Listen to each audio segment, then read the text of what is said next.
kayo po, nasa position of privilege kayo. Pag kayo tinanong, pipiliin mo pa rin ba ang Pilipinas? You can always say, pipiliin ko pa rin yung Pilipinas. Alam niyo kung bakit? Kasi ang ganda ng buhay niyo pero yung mahirap na Pilipino, pag tinanong siya, pipiliin mo pa rin ba yung Pilipinas? Siguro sasagot sa atin, of course. Diba? Pero siguro iba sasabihin, hindi ko nga naisip yung tanong na yun kasi wala man akong choice.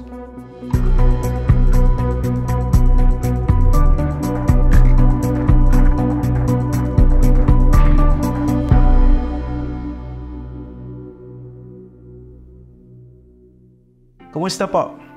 Napanood niyo po ba yung mga videos dito sa bagong challenge sa TikTok? Yung piliin ang Pilipinas o piliin mo pa rin ang Pilipinas. Honestly, nalaman ko lang po itong TikTok challenge na ito nung napanood ko po yung video ni Vice Ganda. Diba? Ang ganda po ng pagkakalatag. And of course, nandun yung mensahe na kahit mahirap kang mahalin, talagang pipiliin pa rin kita, Pilipinas. And I think that resonated to a lot of Filipinos, including myself. Dahil talagang kung hahanapan po natin ng butas yung ating bansa, marami po tayong magagamit na dahilan para siguro mag-give up sa ating country or siguro iwanan yung ating bansa. Pero that's on face value, no?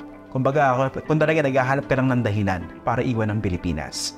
So napakahalaga po na mensahe nitong challenge na ito, yung piliin mo ang Pilipinas. Dahil ang mensahe po nito ay patriotism, yung pagmamahal po sa ating bansa. Na kailangan po natin ngayon kahit nasaan man tayo. Ano po ba yung konteksto ng bansa natin ngayon? Marami po tayong problema. And of course, one of the most immediate threats that we have to deal, one of the most serious threats that we have to deal is of course yung threat coming from China.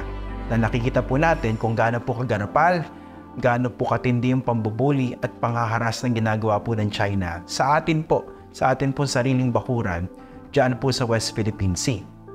And sa kabila po nitong ginagawang pangaharas ng China, nakakalungkot po na meron din po ilang mga Pilipino, matataas po yung posisyon, matataas supposedly mga pinag-aralan, na talagang nagmumukha po silang mouthpiece ng China.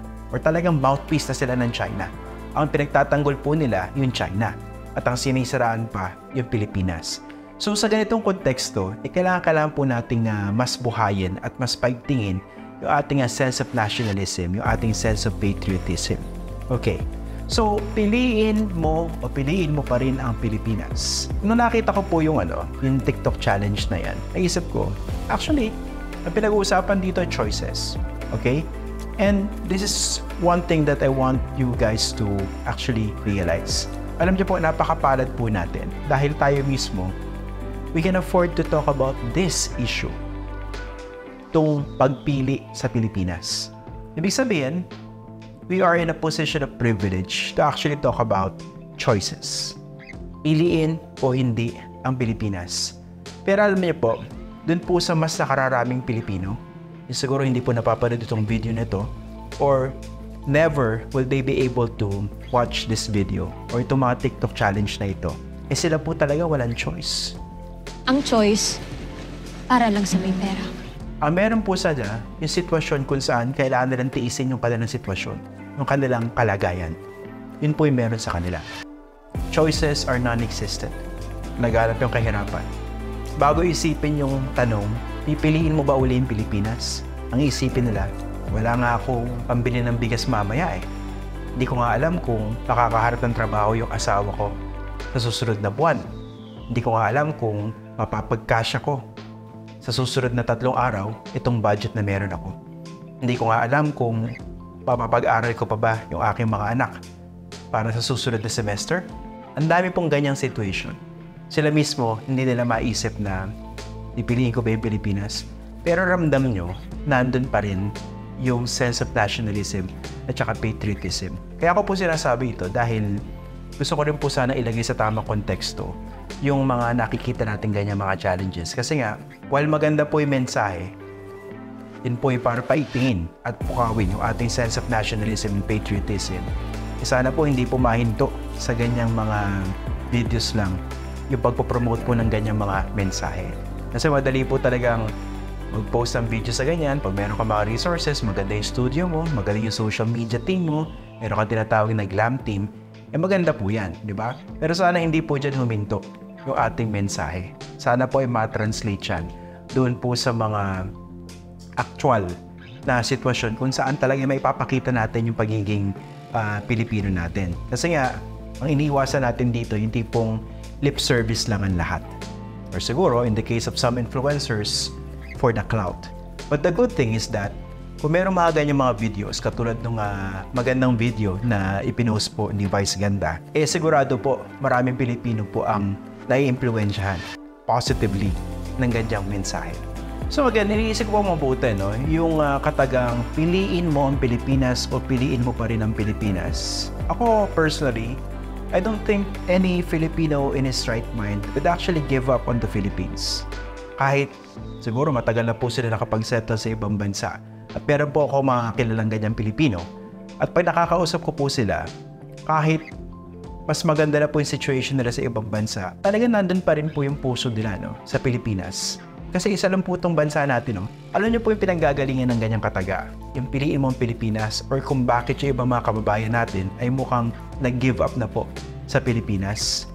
Alam niyo po kung saan po sila nag-give up? Doon po sa bulok na sistema na meron tayo. Doon po sa mga oligarchs, for instance. Doon po sa mga political clans. Doon po sa mga abusadong politiko, mga pamilya. Yung mga magnanakaw na mga politiko na talagang pinagpapakasasaan po yung kaban ng bayan. Saan po sila nag-give up? Doon po sa napakatinding trapiko, dyan po sa EDSA at sa iba't iba po pong bahagi ng Metro Manila na hindi po natin makitaan ng isang matinong solusyon dahil karamihan po sa mga galaw ng ating gobyerno ay pinangungunahan po ng politika. Ano po yung makambagay kung saan nag-give up yung maraming Pilipino? Hindi pong sistema na kahit magtrabaho ka na magtrabaho, kahit magsikap ka na magsikap, hindi po siya assurance sa magkakaroon pa po ng mas magandang buhay. Ano po yung mga bagay na many Filipinos give up on? Ito po, no?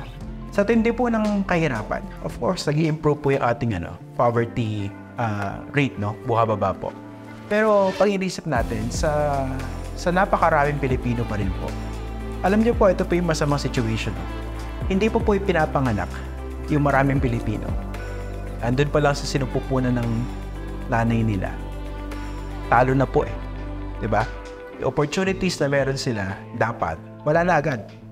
For example, hindi ka pa pinapanganak, hindi ka makakuha ng tamang nutrisyon. Bakit? Napakahirap ng pamilya mo. Yung nanay mo hindi makakain ng tama at hindi masustain yung mga kinakailangan mo bilang isang sanggol. Kung lumabas ka, pinanganak ka na, ganoon din. It doesn't necessarily follow na mag-i-improve yung situation mo. Ngayon, stunted yung growth mo, kulang yung nakukuha mong vitamina o sustansya. Pagpasok mo sa eskwela, assuming makapag-aral ka. Okay? Hindi assurance sa matatapos mo.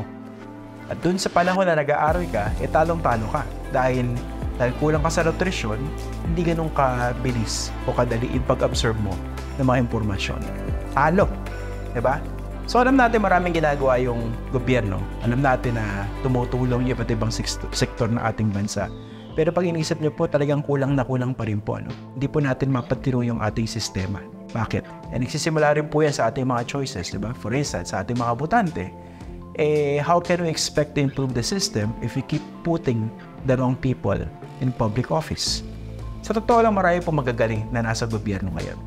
Pero yung pong mga tao na talagang nandun sa mas nakararaming posisyon para makapag-effect po ng positive change dito po sa ating bansa, marami po sa kanila, hindi nga po natin alam kung bakit sila naluklok sa ganung posisyon.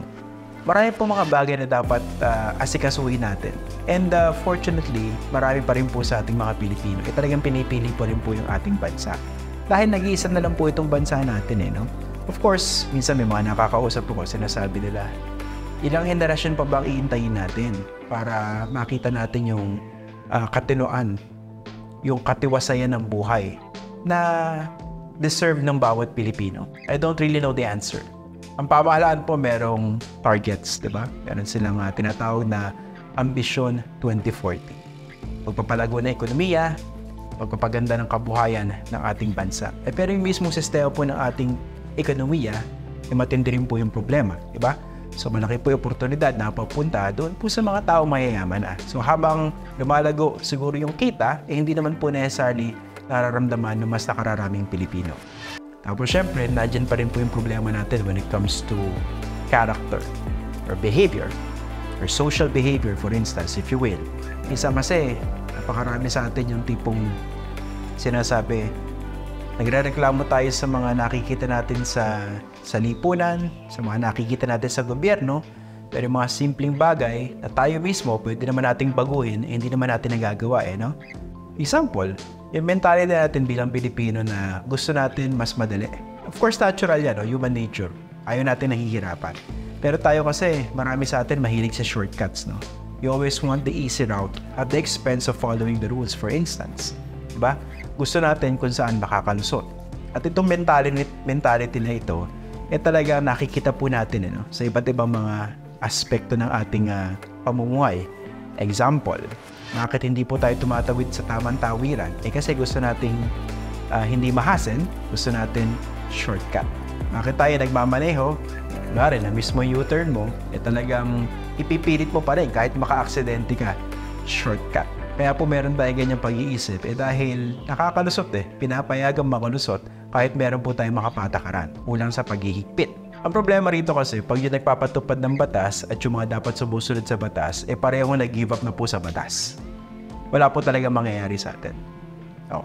Isa po yan sa mga problema na nakikita natin dito sa ating bansa Pero despite that, alam niyo po, nakakalungkot yung bansa natin Ang dami talagang dahilan na pwede po nating maisip para hindi natin mahalin yung bansa natin. Sa totoo lang, lumabas lang kayo dyan sa lansangan diba? Tingnan nyo.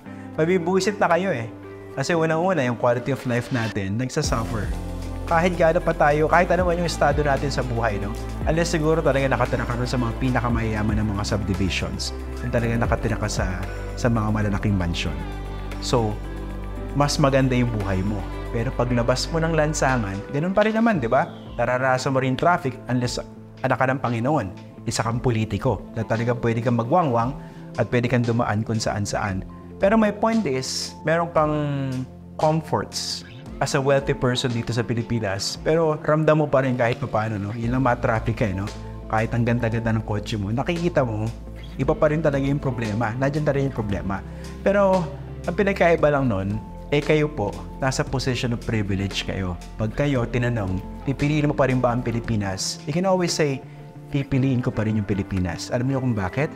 Kasi ang ganda ng buhay niyo pero yung mahirap na Pilipino, pag tinanong siya, pipiliin mo pa rin ba yung Pilipinas? Siguro sasagot sa atin, of course. Diba? Pero siguro iba sasabihin, hindi ko nga naisip yung tanong na yun kasi wala man akong choice. Kaya sa susunod na makakita tayo ng mga ganyang mga challenge sa social media, basta sa puso po natin at sikyapin natin na mai-translate po siya sa aktual na pamumuhay. Hindi yung for the clout lang. At syempre, sikapin din natin na mas taigting yung patriotism at nationalism ng ating mga kapwang Pilipino, including ourselves. Pero sana hindi rin po doon matapos. Sana po, magsama-sama talaga tayo rito na ma-improve po yung sistema natin dito sa Pilipinas. Kasi hindi pwedeng iilan lang po yung umaangat Diba? Hindi po pwedeng concentrated to a select few, to a select portion or segment of the population yung yaman, yung wealth. Hindi po pwedeng habang buhay na agrabyado yung mas nakararaming Pilipino. Madali po kasi mag-TikTok, madaling mag-post sa mga ganyan challenge kung maganda po yung situation natin. But others do not have necessarily the same privileges. Ilan po, something to think about.